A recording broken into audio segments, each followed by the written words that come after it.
inspired by real-life events. Narrator Adrian Voss woke up at 2:34 a.m. inside a sealed global quantum communications command facility beneath Tokyo with emergency quantum link integrity, breach alerts flashing across massive entanglement control walls, and an international quantum security director saying, "Your authorization sequence initiated an unsanctioned global quantum synchronization event across multiple entangled communication networks." And in that instant, his entire world collapsed because just hours earlier, he was a senior quantum systems architect working for a multinational quantum infrastructure consortium responsible for regulating quantum internet networks. Entangled encryption systems, instantaneous global communications layers, and ultra-secure data transfer infrastructures. And now he was being treated as the central cause of a classified quantum crisis that nearly triggered synchronized breakdown of global communication reality across multiple continents. And the first shock wasn't fear. It was disbelief so intense, it felt like even distance itself had stopped behaving normally. Because Adrian's entire career was built on stabilizing quantum systems, preventing entanglement collapse, and ensuring global communication remained secure under extreme physical uncertainty. But now those same systems were defining him as the operator who initiated a cascading global quantum override he had no memory of activating, and within hours his quantum security clearance was suspended, his biometric entanglement access keys frozen under international quantum governance law, his access to all quantum networks revoked, and internal system telemetry logs labeled him as primary anomaly in distributed global quantum escalation event. And Adrian sat in the interrogation chamber, replaying his last operational cycle, remembering entanglement calibration checks, quantum routing audits, coherence stability simulations, and then a gap, an unexplained missing execution window between 12 a.m. and 1:33 a.m., where global quantum systems showed his authentication profile, issuing high-level entangled network restructuring commands across multiple sovereign quantum infrastructures simultaneously. But he had no memory of initiating any of those actions. And when investigators showed him synchronized quantum telemetry displaying autonomous entanglement shifts, global communications, delays collapsing into instant correlation spikes, and emergency coherence restoration sequences unfolding under his credentials across worldwide quantum networks, Adrian immediately said, "That's not me. I never activated those systems." But the lead quantum security director replied coldly, "The network has already verified complete execution integrity across all entanglement layers." And that sentence shattered his understanding, because it meant identity inside quantum systems was no longer about intent or signal.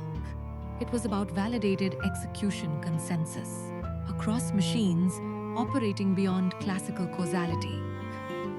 And by sunrise, he was released under continuous international surveillance, while global quantum intelligence networks had already internally classified him as a high-risk coherence destabilization vector. And outside the facility, Adrian stood beneath the pale Tokyo dawn, watching quantum relay towers silently pulse across the skyline, while invisible systems continuously maintained global entanglement stability in real time without public awareness. And that night he received a message through an encrypted quantum relay saying, "If you want to understand the synchronization event, come to sub-level Vault Q near, beneath the abandoned coherence archive, no devices." And despite knowing it could permanently erase whatever remained of his existence across the network. He went because when a system defines you as the trigger of reality collapse, truth becomes more important than survival. And deep beneath the abandoned quantum archive, he met Dr. Keiko Tanaka, a former quantum computation scientist who specialized in entanglement integrity and coherence anomaly reconstruction. And she didn't soften the reality.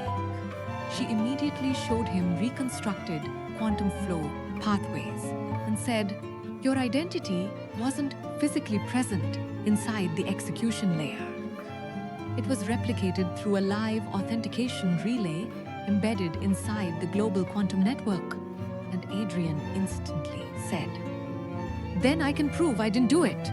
But Keiko replied, "You're still thinking like someone inside classical causality, not like someone inside quantum infrastructures, where execution itself becomes accepted reality once coherence converges across entangled systems."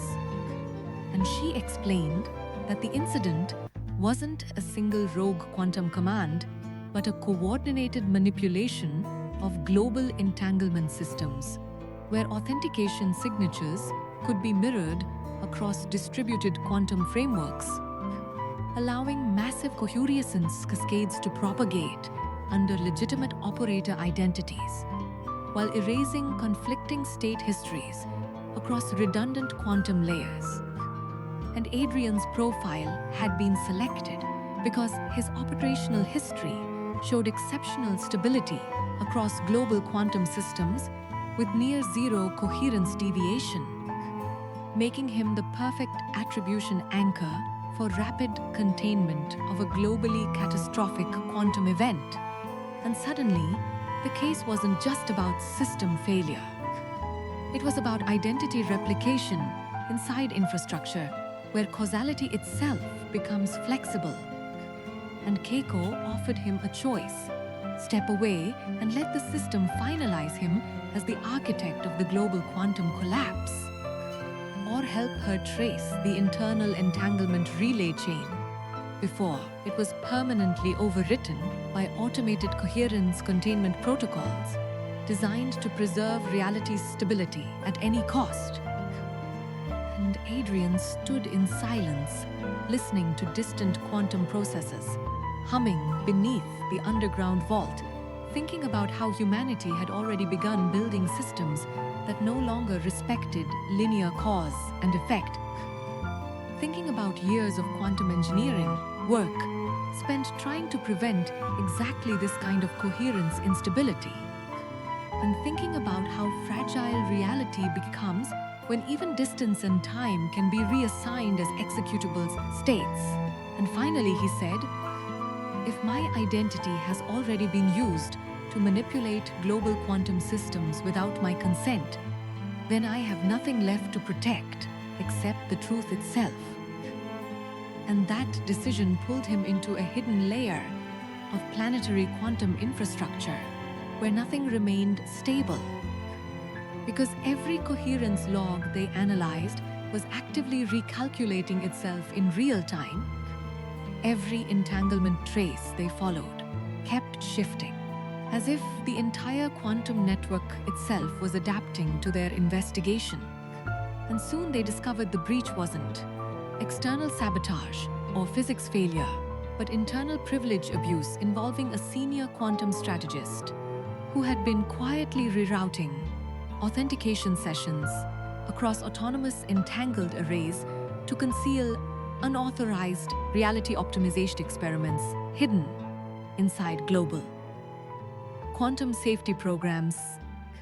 And Adrian's identity had been selected as the central attribution anchor because it aligned perfectly with automated quantum incident resolutions designed for rapid containment of politically catastrophic coherence instability.